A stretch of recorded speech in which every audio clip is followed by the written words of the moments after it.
ಇದು ಹಿಂಗೆ ಮುಂದುವರೆದು ಇಷ್ಟೊತ್ತು ನಾನು ಹೇಳಿದ ಹಾಗೆ ಹಾರ್ಮುಜ್ ಜಲಸಂಧಿ ಬಂದಾಗಿದ್ದೆ ಆದರೆ ಅತಿ ಹೆಚ್ಚು ಸಮಸ್ಯೆ ಆಗೋದು ಯಾರಿಗೆ? ಅತಿ ಹೆಚ್ಚು ಸಮಸ್ಯೆ ಚೀನಾಕ್ಕೆ. Number 1 China.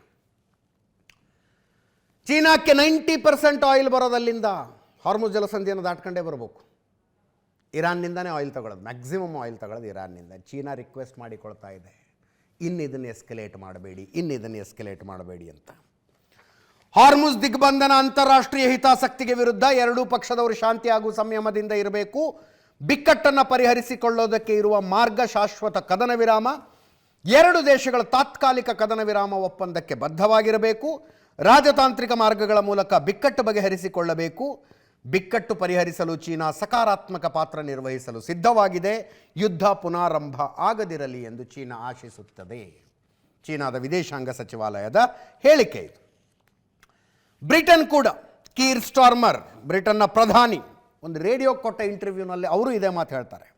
ಹಾರ್ಮುಜ್ ಜಲಸಂಧಿಯ ದಿಗ್ಬಂಧನವನ್ನು ಒಪ್ಪುವುದಿಲ್ಲ. ಇದನ್ನು ಸಂಪೂರ್ಣವಾಗಿ ಮುಕ್ತವಾಗಿಸುವುದು ಅತ್ಯಗತ್ಯ. ಎಷ್ಟೇ ಒತ್ತಡ ಬಂದರೂ ಬ್ರಿಟನ್ ಯುದ್ಧಕ್ಕಿಳಿಯೋದಿಲ್ಲ. ಯುದ್ಧ ನಿಲ್ಲಿಸೋದಕ್ಕೆ ನಮ್ಮ ಪ್ರಯತ್ನ ನಾವು ಮಾಡ್ತೀವಿ ಅಂತ. ಇದ್ಯಾವುದೂ ಬರ್ತಿರಲಿಲ್ಲ, ಪರಿಸ್ಥಿತಿ ಹಿಂಗೆ ಆಗ್ತಾನೇ ಇರಲಿಲ್ಲ. ಇಸ್ಲಾಮಾಬಾದ್ನಲ್ಲಿ ನಡೆದ ಮಾತುಕತೆಗಳು ಯಶಸ್ವಿಯಾಗಿದ್ದರೆ ಯಾಕೆ ಮುರಿದು ಬಿದ್ದವು? ಬಹುಶಃ JD ವ್ಯಾನ್ಸ್ಗೆ ಮಾತುಕತೆ ಮಾಡುವುದಕ್ಕೆ ಒಂದು ಆರ್ಮ್ ಸ್ಪೇಸ್ ಅನ್ನೋದು ಕೊಡಬೇಕಾಗುತ್ತೆ. ಕೈ ಆಡಿಸೋದಕ್ಕೆ ಒಂದು ಬ್ರಾಡರ್ ಪಿಕ್ಚರ್ ಹಾಕಿ ಇಷ್ಟರೊಳಗೆ ನೀನು ಏನಾದ್ರು ಮಾತುಕತೆ ಮಾಡ್ಕೊಂಬ ಅಂತ ಕಳಿಸ್ಬೇಕು. 21 ಗಂಟೆಗಳಲ್ಲಿ JD ವ್ಯಾನ್ಸ್ 12 ಸಲ ಡೊನಾಲ್ಡ್ ಟ್ರಂಪ್ಗೆ ಫೋನ್ನಲ್ಲಿ ಮಾತಾಡಿದ್ರಂತೆ, 1 ಸಲ ನೆತನ್ಯಾಹು ಜೊತೆಗೆ ಮಾತಾಡಿದ್ರಂತೆ. ಅದರ ಅರ್ಥ JD ವ್ಯಾನ್ಸ್ ಕೈಲಿ ಏನು ಅಧಿಕಾರ ಇತ್ತು? ಅಂದರೆ ಪ್ರತಿ ಸಲ ಫೋನ್ ಮಾಡೋದೇನು, ಅವ್ರು ಹಂಗಂತಿದ್ದಾರೆ ನಾನೇನು ಹೇಳಿ, ಇವ್ರು ಹಿಂಗಂತಿದ್ದಾರೆ ನಾನೇನು ಹೇಳಿ ಅಂತ. ಅದಕ್ಕೆ ಫೋನ್ಗಳು ಹೋಗೋದು. 12 ಫೋನ್ ಕಾಲ್ನ ಅವಶ್ಯಕತೆ ಏನಿರುತ್ತೆ? ಅಂತಿಮವಾಗಿ ಈ ಮಾತುಕತೆಗಳ ಆರಂಭ ಆಗೋದಕ್ಕಿಂತ ಮೊದಲೇ ಹೇಳಿದ್ವಿ ನಾವು, ಇದೇ ಕಂಡೀಷನ್ಗಳಿಗೆ ಕಟ್ಟು ಬಿದ್ದು ಬಿಟ್ಟರೆ ದೇಶಗಳು ಇದು ವಿಫಲ ಆಗದೆ ಅಂತ. ಇಡೀ ಯುದ್ಧ ನಡೀತಾ ಇರೋದೇ ಇರಾನ್ ಅಣ್ವಸ್ತ್ರಗಳನ್ನು ಹೊಂದಬಾರದು ಅಂತ. ಯುರೇನಿಯಂ ಶುದ್ಧೀಕರಣದ ಹಕ್ಕು ನಮಗೆ ಬೇಕು ಅಂತಾರೆ ಅವ್ರು, ಎನ್ರಿಚ್ಮೆಂಟ್ನ ಹಕ್ಕು ನಮಗೆ ಬೇಕು ಅಂತಾರೆ. ಏನು ಮಾತುಕತೆ ಆಗೋಕ್ಕೆ ಸಾಧ್ಯ ಅಲ್ಲಿ? ಫೆಬ್ರವರಿ 28ಕ್ಕಿಂತ ಮುಂಚೆ ಹಾರ್ಮುಜ್ ಜಲಸಂಧಿ ಒಳಗೆ ಹೊರಗೆ ಹೋಗೋದಕ್ಕೆ ಯಾವ ಹಡಗಿಗೂ ಏನು ಸಮಸ್ಯೆ ಇರಲಿಲ್ಲಪ್ಪ.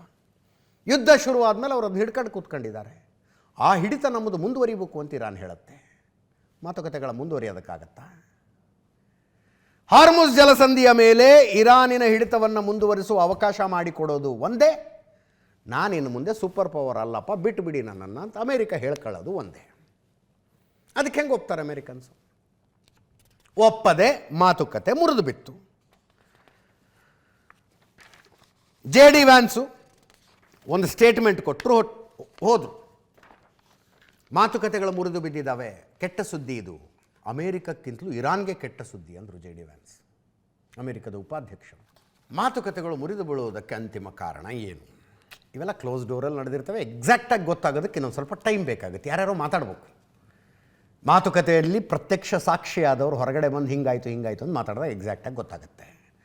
ಆದರೆ ಇರಾನಿನ ವಿದೇಶಾಂಗ ಸಚಿವ ಅಬ್ಬಾಸ್ ಅರಾಗ್ಜಿ ಅವರ ಟ್ವೀಟನ್ನು ನಂಬುವುದಾದರೆ ಮಾತುಕತೆಗಳ ಮುರಿದು ಬಿದ್ದದ್ದೇ ಇಸ್ರೇಲ್ ಪ್ರಧಾನಿ ಬೆಂಜಮಿನ್ ನೆತನ್ಯಾಹು ಅಮೆರಿಕದ ಉಪಾಧ್ಯಕ್ಷ JD ವ್ಯಾನ್ಸ್ ಜೊತೆಗೆ ಫೋನ್ನಲ್ಲಿ ಮಾತಾಡಿದಾಗ. ಅಬ್ಬಾಸ್ ಅರಾಗ್ಜಿ ಟ್ವೀಟ್ ಇದೆ. ಇರಾನ್ ಅಮೆರಿಕ ಮಧ್ಯೆ 47 ವರ್ಷಗಳಲ್ಲೇ ಉತ್ತಮ ಮಾತುಕತೆ ನಡೀತು ಅಂತ. 1979ರಲ್ಲಿ ಶುರುವಾಗಿರುವ ಸಂಘರ್ಷ ಇವ್ರದ್ದು. ಇಸ್ಲಾಮಿಕ್ ರೆವಲ್ಯೂಷನ್ ಇರಾನ್ನಲ್ಲಿ ಆದ ನಂತರ ಅಲ್ಲಿಂದ ಇಲ್ಲಿ ತನಕದ ಅತ್ಯುತ್ತಮ ಮಾತುಕತೆ ನಡೀತಂತೆ ಇಸ್ಲಾಮಾಬಾದ್ನಲ್ಲಿ. ಯುದ್ಧ ಕೊನೆಗೊಳಿಸಲು ಒಳ್ಳೆಯ ಉದ್ದೇಶದಿಂದ ಮಾತುಕತೆಯಲ್ಲಿದ್ದೆವು. ಆದರೆ ಐತಿಹಾಸಿಕ ಶಾಂತಿ ಮಾತುಕತೆ ಹಳಿ ತಪ್ಪಲು ನೆತನ್ಯಾಹು ಫೋನ್ ಕಾಲ್ ಕಾರಣ.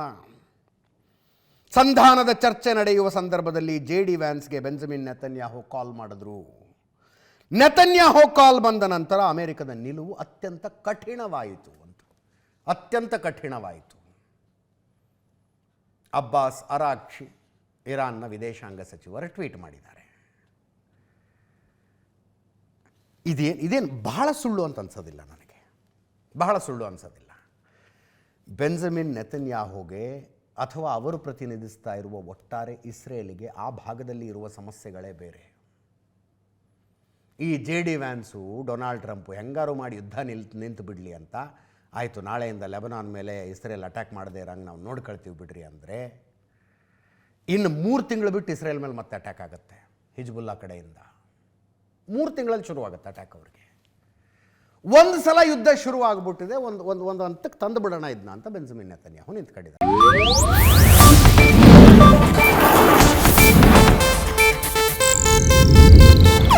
ಇದು ಏಷ್ಯಾನೆಟ್ ನ್ಯೂಸ್ ನೆಟ್ವರ್ಕ್ ಪ್ರಸ್ತುತಿ.